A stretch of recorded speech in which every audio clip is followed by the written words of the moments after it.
नमस्कार, मी अनुजा तुम्हा सर्वांचे आजच्या आपल्या रेसिपीमध्ये खूप मनापासून स्वागत करते।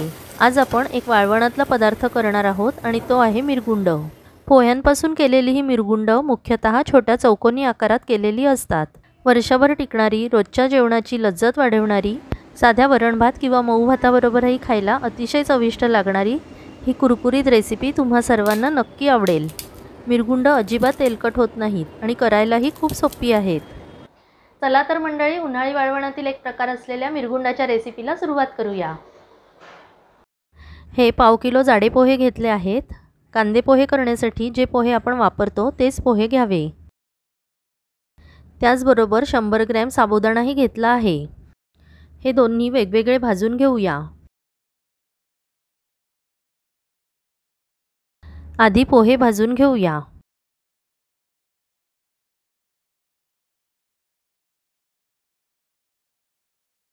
पोहे चांगले कुरकुरीत होईपर्यंत भाजून घ्यावे।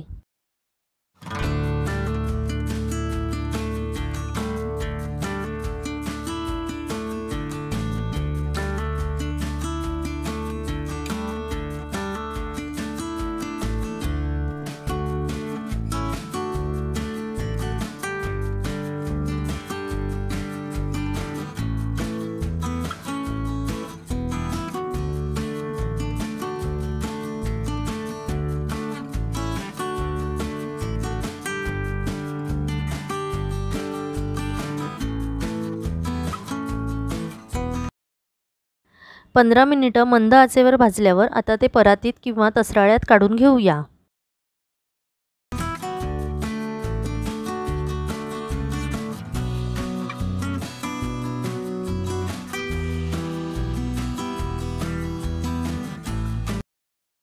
पोहे असे छान हलके आणि कुरकुरीत होईपर्यंत भाजायला हवेत।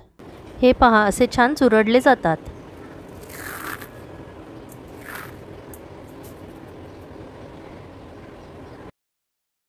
आता साबुदाणाही कढईत चांगला भाजून घेऊया। भाजल्यामुळे साबुदाणाही कुरकुरीत होतो।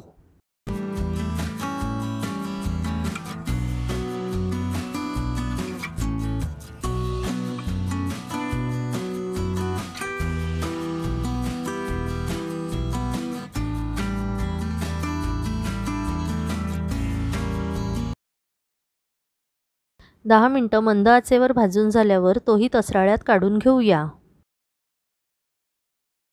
दोन्ही पदार्थ चांगले गार झाले की मग मिक्सरमधून काढायचे आहेत। हे प्रमाण 1 किलो किंवा त्यापेक्षा जास्त असेल तर गिरणीतून दळून आणावे, म्हणजे चांगलं बारीक पीठ तयार होईल। आता ते आपण मिक्सरमध्ये बारीक करूया। मिक्सरला लावताना जे लहान चटणीचं भांडं असतं ते घ्यावं, म्हणजे एकदम बारीक पीठ तयार होईल।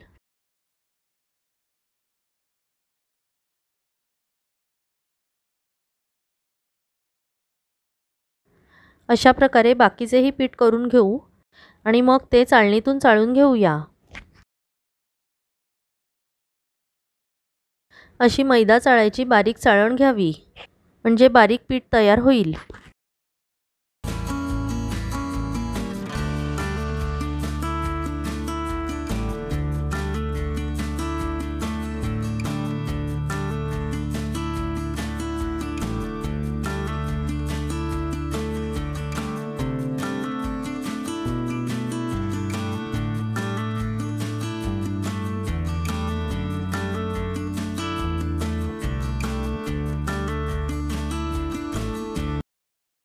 वर उरलेला जाड गाळ पुन्हा मिक्सरमध्ये बारीक करावा।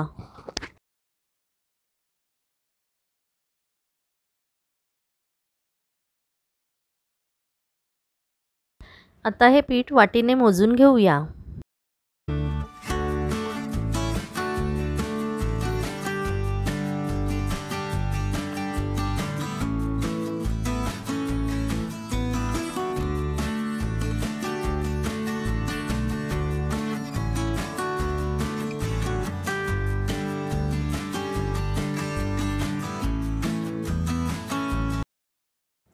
हे पीठ 2 वाट्या झालं।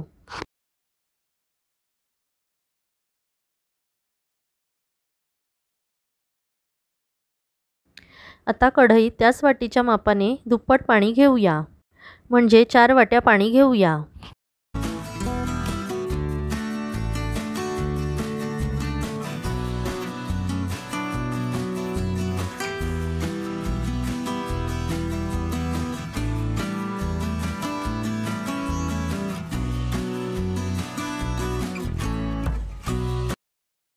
पाण्यात 2 टीस्पून मीठ घातले आणि 2 टीस्पून पापड खार घातला।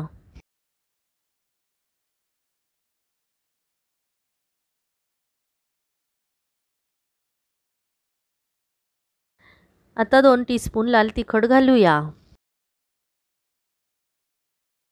अर्धा टीस्पून जिऱ्याची पूड घालूया।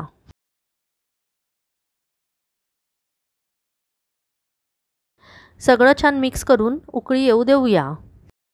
आपण मोदकासाठी जशी उकड काढतो तशाच पद्धतीने पीठ भिजवायचे आहे।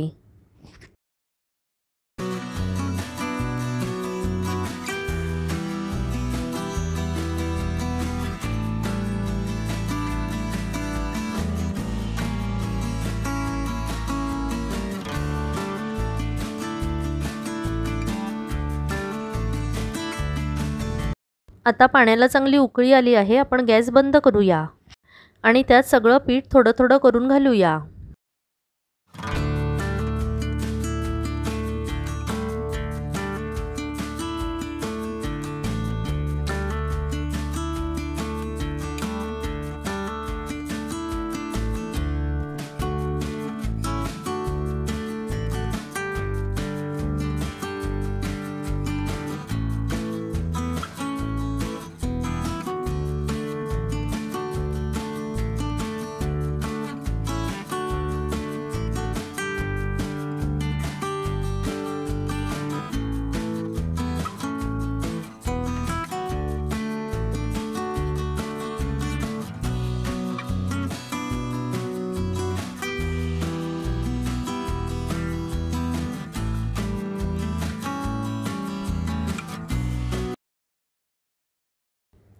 आता तुम्हाला पिठात पाणी जास्त आहे असे वाटेल, पण ते गार झाल्यावर एकदम बरोबर होते।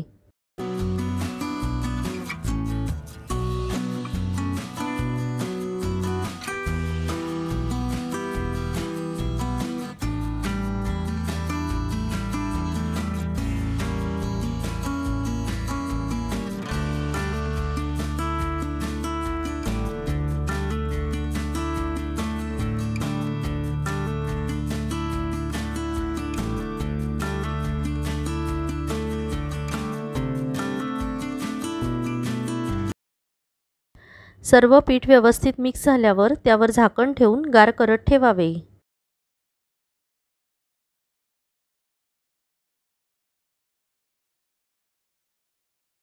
आता पीठ गार झाले आहे, ते चांगले मळून घेऊया। पोहे भरपूर पाणी शोषून घेतात, त्यामुळे आता आपण बघू शकतो हे व्यवस्थित घट्ट झाले आहे।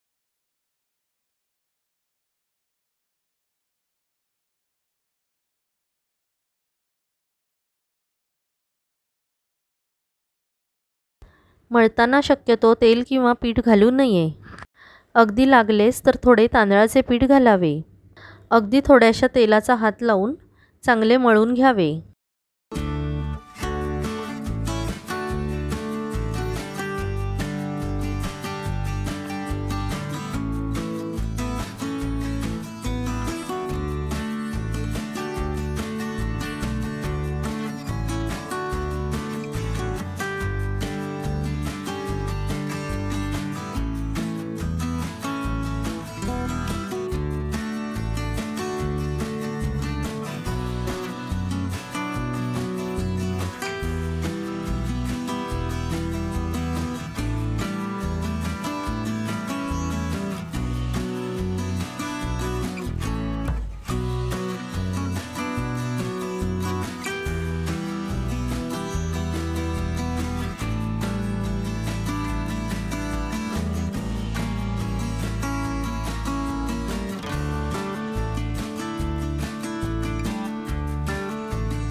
आता सध्या आपण एवढ्याच पिठाचे मिरगुंड किंवा पापड करूयात आणि बाकीचे पीठ डब्यात भरून ठेवावे, म्हणजे ते बाहेर हवेवर कडक होणार नाही।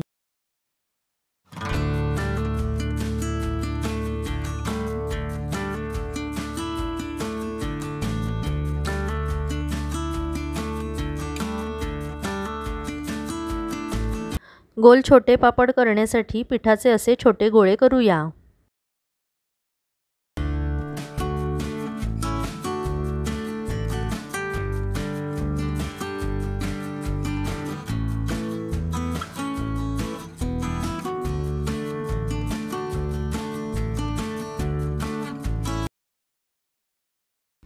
मी असे सगळे गोळे करून घेतले। पोळपाटावर अशा प्रकारे एक प्लॅस्टिक पसरून त्यावर गोल मिरगुंड करणार आहोत। माझ्याकडे एक कोरी स्वच्छ प्लॅस्टिकची पिशवी होती, ती मी इथे कापून घेतली आहे। पिठाचा गोळा 2 प्लॅस्टिकच्या मध्ये ठेवून अशा प्रकारच्या डिशने त्यावर दाब द्यावा, म्हणजे आपोआप गोलाकार तयार होतो। प्लॅस्टिकचा वापर करायचा नसल्यास डायरेक्ट पोळपाटावर लाटायचे असल्यास पीठ भिजवताना पाण्याचे प्रमाण 1 वाटी पिठाला 1.5 वाटी पाणी इतके घ्यावे।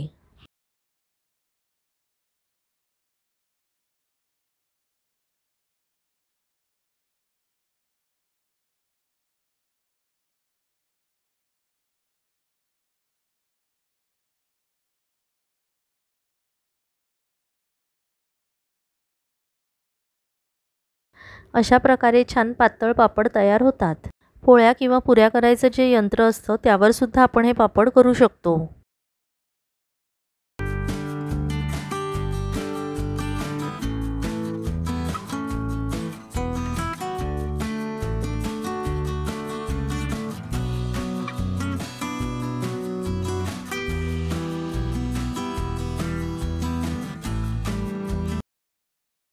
सर्व पापड ताटात ठेवले। त्याऐवजी आपण प्लॅस्टिकवर किंवा जाड कापडावरही ते ठेवू शकतो। आता चौकोनी मिरगुंड करण्यासाठी पिठाचा एक मोठा गोळा घेऊया। तोही तसाच डिशने प्रेस करून मग अगदी पातळ लाटावा।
आता कातरण्याने किंवा पिझ्झा कटरने कडा कापून घेऊ।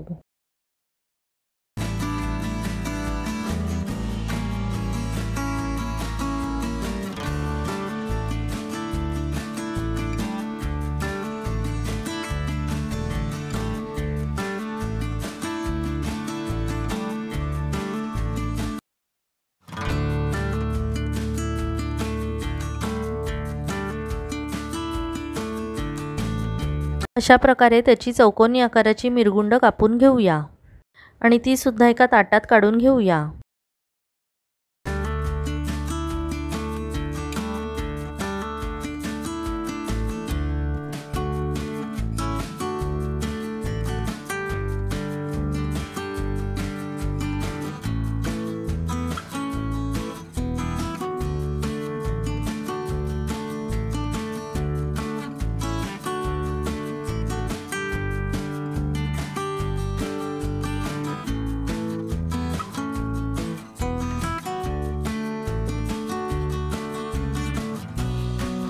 गोल आणि चौकोनी आकार दिलेली दोन्ही मिरगुंड उन्हात वाळत ठेवली।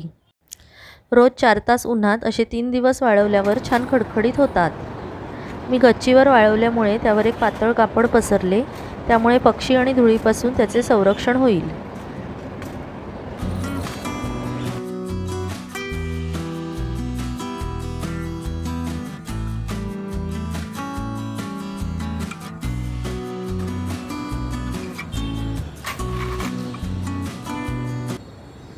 3 दिवसांनी मिरगुंड अशी छान खडखडीत वाळली आहेत।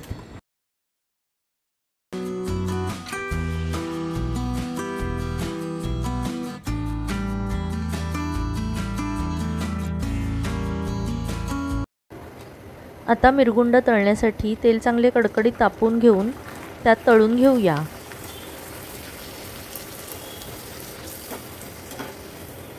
मिरगुंड एकदम मस्त तळली गेली आहेत।